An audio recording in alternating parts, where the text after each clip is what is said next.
जब योगी आदित्यनाथ बोलते हैं तो वो प्रधानमंत्री की तारीफ करते हैं। तारीफ तो क्या कि जो कुछ काम प्रधानमंत्री के नेतृत्व में हुआ है वो सब बतलाते हैं। आदरणीय प्रधानमंत्री जी का आज एक बार फिर से एक बड़ी सौगात के साथ नमो भारत सेमी स्पीड इस रैपिड रेल को उद्घाटन करने के साथ साथ ये अपने आप में एक मॉडल है कि मेरठ को इस नमो भारत ट्रेन के साथ मेट्रो की भी एक नई उपहार होली के ठीक पूर्व आदरणीय प्रधानमंत्री जी के द्वारा आज यहां प्रदान किया जा रहा है। आपने जब संबोधन सुना तो उसमें एक चीज गौर करिएगा, योगी आदित्यनाथ के नाम के साथ वो जोड़ रहे हैं लोकप्रिय मुख्यमंत्री सूबे के मुखिया योगी आदित्यनाथ जी।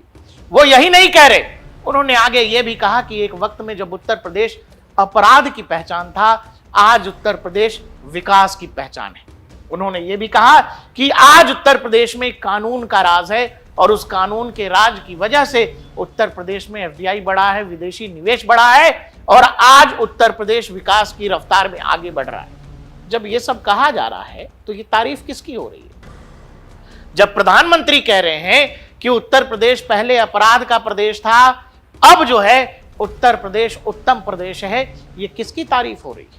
ये सीधे सीधे योगी आदित्यनाथ की ही प्रशासन को कहा जा रहा है ना। ये जो बुलडोजर वाला मॉडल है, ये किसका मॉडल है? योगी आदित्यनाथ का मॉडल है। और अगर पब्लिकली इसको इंडोर्स कर रहे हैं देश के प्रधानमंत्री, तो आप बताइए कि फिर जो लोग ये कह रहे हैं कि 27 में बाबा होंगे नहीं होंगे, योगी जी होंगे नहीं होंगे, ये केवल एक फ्रॉड है, केवल एक प्रोपेगेंडा है, इससे ज्यादा कुछ नहीं। वो चाहते हैं कि आपके मन में एक संशय के बीज आए, जहां आप ये सोचने लगे कि बीजेपी का शीर्ष नेतृत्व जो है योगी आदित्यनाथ के खिलाफ कुछ प्लानिंग प्लॉटिंग कर रहा है। ये लोग रोज इस तरह की चीजें निकालते हैं और बीजेपी की तरफ से बार बार ये कह दिया जाता है, बता दिया जाता है, संकेत दे दिया जाता है कि ऐसा कुछ है नहीं। दर्शकों, जहां बड़ी पार्टी बड़े संस्थान होते हैं वहां छोटी बहुत चीजें हो सकती हैं, लेकिन वैचारिक मतभेद जो हैं मनभेद में नहीं बदलने चाहिए। मतभेद और मनभेद दोनों दो चीजें। यही तस्वीरें जो मेरठ से आई हैं वो ये बतला रही हैं, दरअसल कहीं पर कोई किसी तरह का टकराव है ही नहीं।